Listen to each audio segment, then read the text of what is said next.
Let's go, baby. Let's get this race started.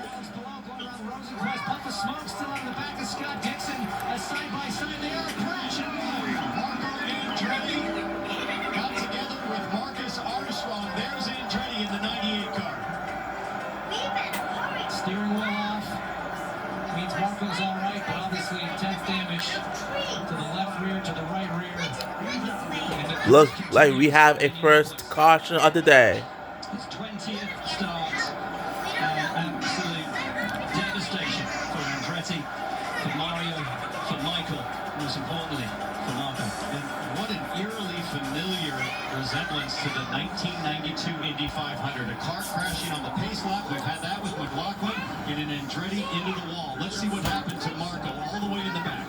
5 wide there. Yeah, he gets hit by Jack Harvey. And then Armstrong, just an innocent bystander. Marco trying to hang on to it. It's so tough. Marco's done well to keep out of that.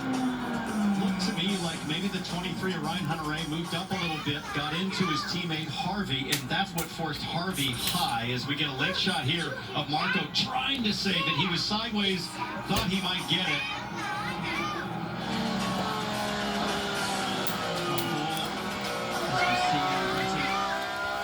Spin, and in the wall, and out of the Indianapolis 500. Absolutely devastating for him. Like you say, T-Bell, Jack got moved up the track. It's so hard. You're trying to look forward. You're trying to assess the cars that are in front of you. Your spotter up on the turn 1 grandstand is radioing to you, trying to kind of paint the picture for the cars that are around you.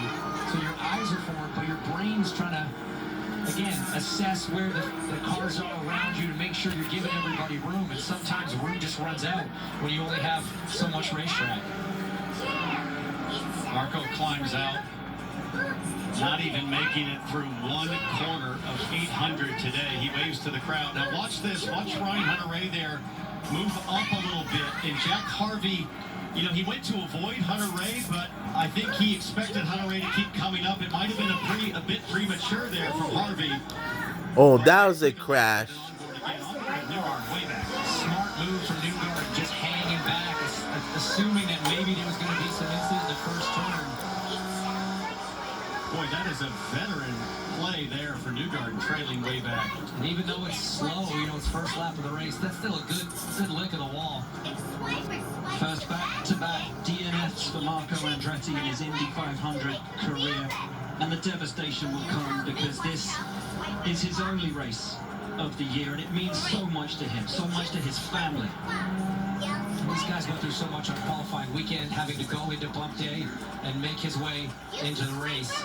And as we sit under caution, one of the big stories, Scott McLaughlin already out of the race from the warm-up laps. He's standing by the Georgia. Scott McLaughlin's day is done. How do you dissect a moment like this? Ross. Rookie, I don't know what, I really have no idea what happened. Just really upset for my team. They built me a fantastic car again. I'm really sorry to my sponsors, my fans, my family. I don't know. I can't believe we're out of the race.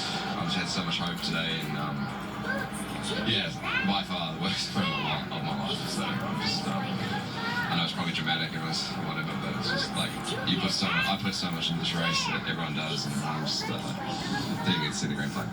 Devastating moment for Scott McLaughlin. And this is the thing, isn't it, guys? If this is more than a race. For so many drivers, this means more than a championship. It's an entire year's worth of work as we get stops under caution early doors for these drivers. With Powell was in, Joseph Newgarden was in, making up a couple of places there ahead of Marcus Armstrong. Rios VK just ahead of him. But you hear the worst day of his life for Scott McLaughlin, and you, more than anyone, guys, having raced in this incredible event, will know exactly how that feels. I can't imagine what it feels like with McLaughlin, a favorite for this race. A massive crash on qualifying weekend that destroyed his primary car. Team Penske, as McLaughlin pointed out, worked tirelessly to build an equally as quick backup car. He started inside the top 12, and for it to go down like that, James, is just, it's impossible to put into words what he must be feeling. I mean, it's so hard for a driver to reconcile, that kind of thing.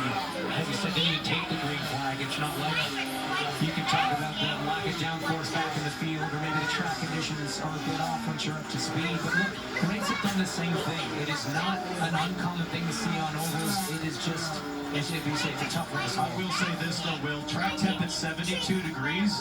We haven't seen an Indy 500 with a track temp that low for a very, very long time. The last I can think of, 1992, which is where Roberto Guerrero, as you documented, spun on the backstretch on the pace lap before the green from pole position, no less.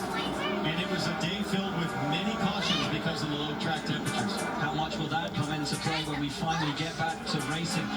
Here's the news though. Robert Schwarzman from pole managed to hold off Pato O'Ward for all of, what was it, 1.5, 2 corners until that caution came out for Marco Andretti. It was a good start for the rookie, did everything he needed to do, kept his head and his wits about him. Now he has to contend with his first Indianapolis 500 restart. That's true, but this is a lot easier to deal with than taking the field to green 3 wide. Schwartzman will have tire temperature in his Firestones. Through turn 3, the field's single file.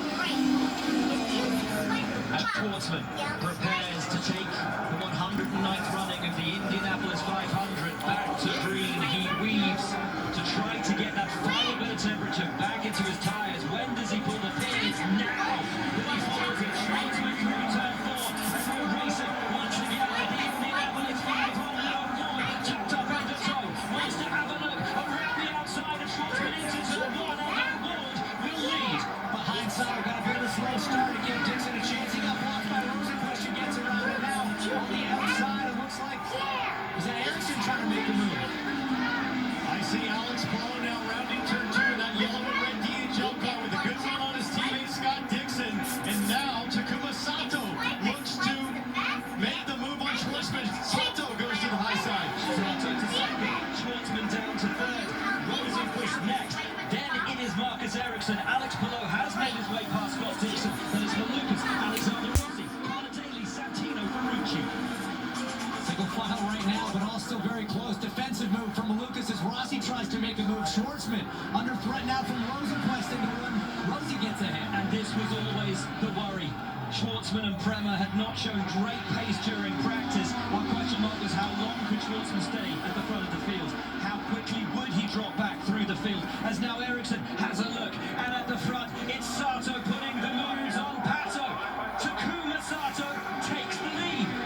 Two-time winner in this race. You hear the crowd cheering down in turn 3. They love seeing a pass for the lead up there at the north end of that racetrack. So Robert Schwartzman falls back to 4th place, but he told me this morning, hey, I just want to stay in the top 3 or 5 cars, somewhere in clean air, and just settle in. His number 1 goal, run all 200 laps today. Alex Palou sitting in the slipstream right on the rear wing of Marcus Ericsson. Ericsson, of course, who has won the Indy 500. Palou, of course, who has not yet. Ericsson won it back in 2022, so close to being the first back-to-backer in 20 years. In 2023, just picked by Newgarden after a late restart.